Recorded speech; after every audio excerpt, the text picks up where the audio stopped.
কই পাইলা? সাধারণত চিড়ার পোলাওয়ে দিতে হয় চীনা বাদাম, আমাদের চীনা বাদাম নাই, তাই আমি ব্রাজিল নাট ছিল। ও ওই যে তুমি যে কিনছিলাম এটা হ্যাঁ, দিয়ে ওই দাও একটু। ব্রাজিল নাট দিয়ে দিলাম। আর যেহেতু এটা রাইস কুকারে করবো তাই শর্টকাট, ব্রাজিল নাটটা রোস্টেড তোমার ভেজে নিলাম না। এবার এর মধ্যে দিয়ে দিচ্ছি পেঁয়াজ।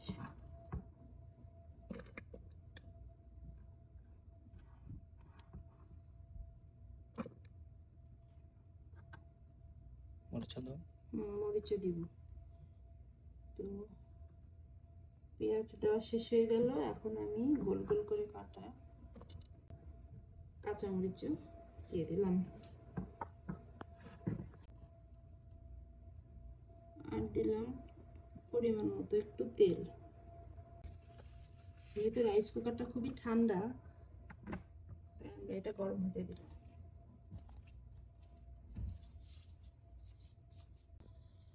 তো নতুন বাসায় আসার পর থেকে এই রাইস কুকারটাই আমাদের ভরসা।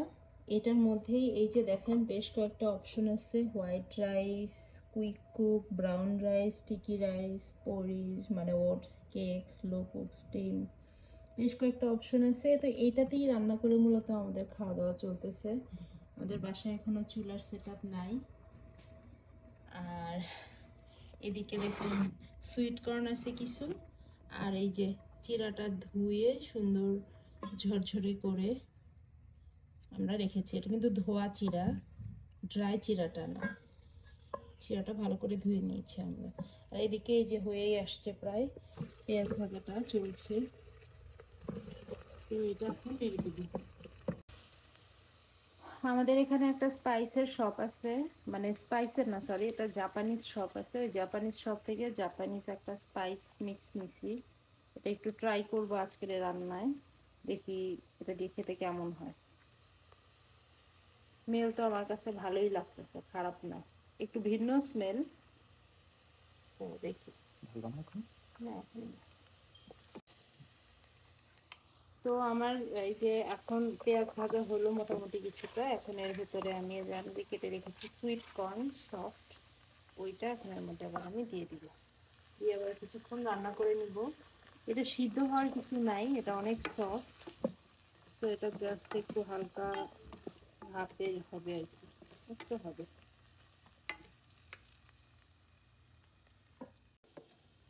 তো এক পাশে সবজিটা হচ্ছে, আর যেহেতু রাইস কুকারে সবকিছুই টাইম লাগবে, ঢেকে দিব। একটা ডিমও আমি এই পাশে ভেঙে দিয়ে দিলাম।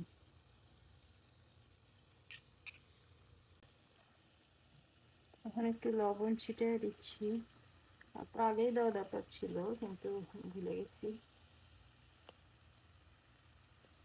জাপানিজ যে স্পাইসটা, ওই স্পাইসটা একটু ছড়াই দিব। একটু কমই দাও। প্রথম দিন তো একটু কমই দিলাম, বুঝছি ফ্লেভারটা কেমন। তবে নাটমেগ থাকার কারণে অলরেডি আমার ফ্লেভারটা খুব ফেভারিট হয়ে গেছে। নাটমেগ না, ব্রাজিল নাট। না, নাটমেগের আছে মশলার গুঁড়ার মধ্যে, মানে জয়ফলের গুঁড়ার গন্ধটা ভালো লাগে।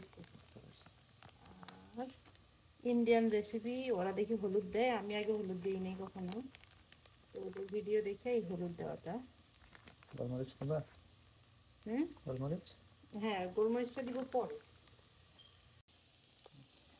আর এতক্ষণে আমরা এখন আমাদের মেইন আইটেমটা দিয়ে দিচ্ছি এর মধ্যে, সেটা হচ্ছে চিরা।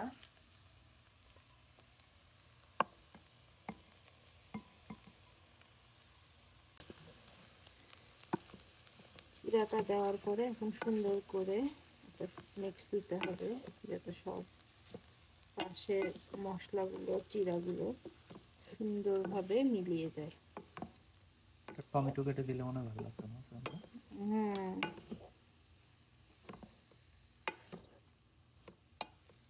হালকা একটু গ্রেভি হইতো।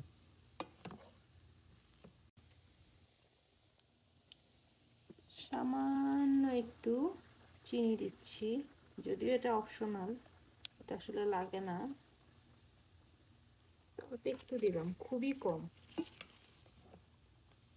আসলে না দিলেও চলে এটা।